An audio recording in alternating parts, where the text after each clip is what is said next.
Hello বন্ধুরা, guitar theory সিরিজের আজকের ভিডিওতে আপনাদের স্বাগতম। আজকে আমরা খুবই ইন্টারেস্টিং একটি বিষয় নিয়ে আলোচনা করব, আর তা হলো গানের সাথে কোন কর্ড যায় তার ম্যাজিক ফর্মুলা।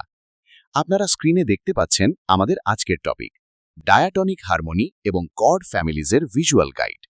মিউজিক থিওরি শুনতে অনেক কঠিন মনে হলেও আজকের এই ভিজুয়াল গাইডের মাধ্যমে আমরা খুব সহজেই বুঝব কিভাবে একটি গানের কর্ডগুলো একে অপরের সাথে কানেক্টেড থাকে। স্ক্রিনের দুপাশে রোমান সংখ্যা দিয়ে যে চিহ্নগুলো দেখছেন, ভিডিওর শেষ পর্যন্ত গেলে এগুলো আপনার কাছে একদম পরিষ্কার হয়ে যাবে। চলুন তাহলে শুরু করা যাক। এবার এই স্লাইডটির দিকে লক্ষ্য করুন। আপনার মনে কি কখনো প্রশ্ন এসেছে যে ইচ্ছামতো কর্ড বসালেই কি গানে ভালো শোনায়? ধরুন আপনি গিটারে একটি সি মেজার কর্ড বাজালেন, এরপর হুট করে যদি একটি এফ শার্প মেজার কর্ড বাজিয়ে দেন, তাহলে শুনতে একদমই বেমানান এবং অদ্ভুত লাগবে। এর কারণ কি? কারণ হলো মিউজিকে কেউ হুট করে যে কোনো জায়গায় ঢুকে পড়তে পারে না। স্ক্রিনে দেখতে পাচ্ছেন এই দুটি কর্ডের পাজল পিস একে অপরের সাথে মিলছে না, যাকে আমরা ডিসোনেন্স পয়েন্ট বা কি ক্ল্যাশ বলতে পারি। এর পেছনে রয়েছে সুনির্দিষ্ট বিজ্ঞান। আসুন সেই বিজ্ঞানটা কি তা পরের স্লাইডে দেখি। ঠিক মানুষের মতো কর্ডেরও নিজস্ব একটি পরিবার আছে। মিউজিকের ভাষায় এই পরিবারকে একটি নির্দিষ্ট কি বলা হয়। একটি গানে সাধারণত ওই ফ্যামিলির মেম্বাররাই থাকে। স্ক্রিনের এই বৃত্তটির দিকে খেয়াল করুন। এটি হলো একটি বাউন্ডারি বা সীমানা। বৃত্তের ভেতরের সদস্যরাই শুধু গানে থাকবে, আর বৃত্তের বাইরের তালা দেওয়া অন্য শেপগুলো বা বাইরের কেউ এখানে আসে না।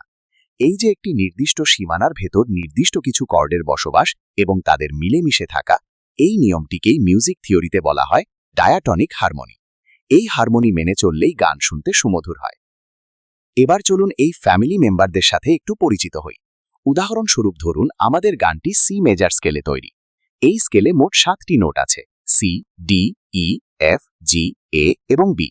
এই স্কেলের 7টি নোটই হলো আমাদের এই ফ্যামিলির 7 জন মেম্বার। এদের প্রত্যেককে দিয়ে আমরা একটি করে কর্ড তৈরি করতে পারি। কিন্তু এখন একটি বড় প্রশ্ন চলে আসে, এই 7টি নোটের মধ্যে কোন নোটটি মেজার কর্ড হবে আর কোনটি মাইনার কর্ড হবে? স্ক্রিনের নিচের দিকের প্রশ্নবোধক চিহ্নগুলো সেই কনফিউশনটাই তৈরি করছে। এই সমস্যার সমাধান করবে আমাদের একটি ম্যাজিক ফর্মুলা। স্ক্রিনে এখন আপনারা যে মেকানিজমটি দেখছেন, এটাই হলো মিউজিক থিওরির সেই the magic formula, universal blueprint. Music থিওরিতে যে কোনো মেজার স্কেলের কর্ড ফ্যামিলি বের করার একমাত্র সিক্রেট হলো এই ফর্মুলাটি। এটি আপনাদের একদম মুখস্থ করে ফেলতে হবে। ফর্মুলাটি হলো, স্কেলের প্রথম কর্ডটি হবে মেজার, দ্বিতীয়টি মাইনার, তৃতীয়টি মাইনার, চতুর্থটি মেজার, পঞ্চমটি মেজার, ষষ্ঠটি মাইনার এবং সপ্তমটি হবে ডিমিনিশড। এই নির্দিষ্ট সিকোয়েন্সটি পৃথিবীর যে কোনো মেজার স্কেলের জন্যই সত্যি। এটা একটা লকিং মেকানিজমের মতো কাজ করে। আপনি শুধু রুট নোট চেঞ্জ করবেন আর এই ফর্মুলায় ফেললেই পুরো ফ্যামিলি পেয়ে যাবেন। চলুন এবার এই ফর্মুলাটি আমরা সি মেজার স্কেলের ওপর প্রয়োগ করি। স্ক্রিনের চার্টটি খেয়াল করুন। সি মেজরের নোটগুলোর নিচে ফর্মুলা বসালে আমরা পুরো কর্ড ফ্যামিলি পেয়ে যাই।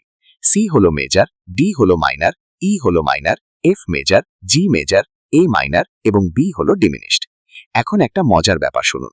আপনার গানটি যদি সি মেজারে হয়, তবে আপনি 100% নিশ্চিত থাকুন পুরো গানে ঘুরে ফিরে শুধু এই কর্ডগুলোই বাজবে। এর বাইরে আর কোনো কর্ডের প্রয়োজন হবে না। এই চার্টটি আপনার যে কোনো গান তোলার কাজকে অর্ধেকের বেশি সহজ করে দেবে। এই ফ্যামিলির ভেতরেও আবার কিছু বিশেষ গ্রুপ আছে। স্ক্রিনে দেখুন দ্য পাওয়ার ট্রিও, ফ্যামিলির প্রধান মেজার কর্ডগুলো। এই ফ্যামিলির হেড বা মূল কর্তা হলো সি মেজার, যা আমাদের 1 নম্বর কর্ড। এর সাথে সবচেয়ে ভালো মানায় ফ্যামিলির বাকি দুটি মেজার কর্ড, অর্থাৎ 4 নম্বর এফ মেজার এবং 5 নম্বর জি মেজার। আপনারা জেনে অবাক হবেন যে পৃথিবীর হাজার হাজার বিখ্যাত হিট গান শুধু এই 3টি মেজার কর্ড দিয়ে তৈরি করা হয়েছে। এই মেজার কর্ডগুলো যে কোনো গানে একটি শান্তি, আনন্দ এবং পূর্ণতা নিয়ে আসে। শুধু এই 3টা কর্ড দিয়ে আপনি চাইলে আজই একটা আস্ত গান বাজিয়ে ফেলতে পারেন। সব গান তো আর আনন্দ বা শান্তির হয় না। আপনি যদি গানে একটু স্যাড বা ইমোশনাল ফিল আনতে চান, তাহলে কি করবেন? তখন ডাকতে হবে ফ্যামিলির মাইনার মেম্বারদের। স্ক্রিনে হাইলাইট করা মাইনার কর্ডগুলো খেয়াল করুন। আপনি গিটারে এ মাইনার বা ডি মাইনার বাজিয়ে এরপর জি মেজার হয়ে আবার সি মেজারে ফিরে আসুন। দেখবেন এগুলো ম্যাজিকের মতো একে অপরের সাথে কানেক্টেড মনে হবে। গানে অন্যরকম একটি ইমোশন তৈরি হবে। আর স্ক্রিনের এক কোণায় থাকা 7 নাম্বার বি ডিমিনিশড কর্ডটির কথা ভাবছেন? এটি শুনতে একটু অদ্ভুত লাগে বলে আমাদের রেগুলার পপ বা রক মিউজিকে খুব কম ব্যবহার হয়। এবার আপনাদের জন্য রয়েছে একটি প্রো টিপ। মিউজিকের একটি বড় সিক্রেট হলো রিলেটিভ মাইনার। স্ক্রিনের এই ডিএন এর মতো দেখতে গ্রাফিক্সটি খেয়াল করুন। প্রত্যেক মেজার স্কেলের যে 6 নাম্বার কর্ডটি থাকে, সেটি হলো তার ভাই বোন বা রিলেটিভ মাইনার। সি মেজর স্কেলের ক্ষেত্রে এটি হলো এ মাইনর। এদের মধ্যে একটি স্ট্রাকচারাল জেনেটিক লিঙ্ক রয়েছে, অর্থাৎ এদের মূল গঠন বা ডিএনএ একই জায়গা থেকে এসেছে। মিউজিক কম্পোজিশনের সময় এই রিলেটিভ মাইনারের কনসেপ্টটি দারুণভাবে কাজে লাগে। কিভাবে কাজে লাগে তা আমরা পরবর্তী স্লাইডে আরও একটু পরিষ্কার করে বুঝতে পারব। আগের স্লাইডেই বলছিলাম এদের ডিএনএ সেম, কিন্তু এদের মুড সম্পূর্ণ আলাদা। স্ক্রিনের টেবিলটি দেখুন, ম্যাজিকটা বুঝতে পারবেন।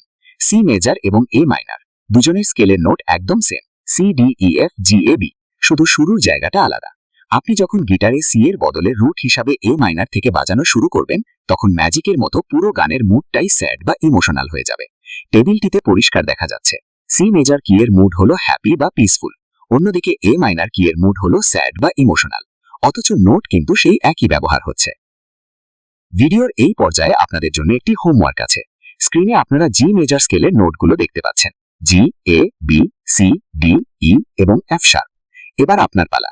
আমি আগে যে ম্যাজিক ফর্মুলাটি দেখিয়েছি সেটি ব্যবহার করে আপনারা বের করুন জি মেজর স্কেলের ফ্যামিলি কর্ডগুলো কি কি হবে।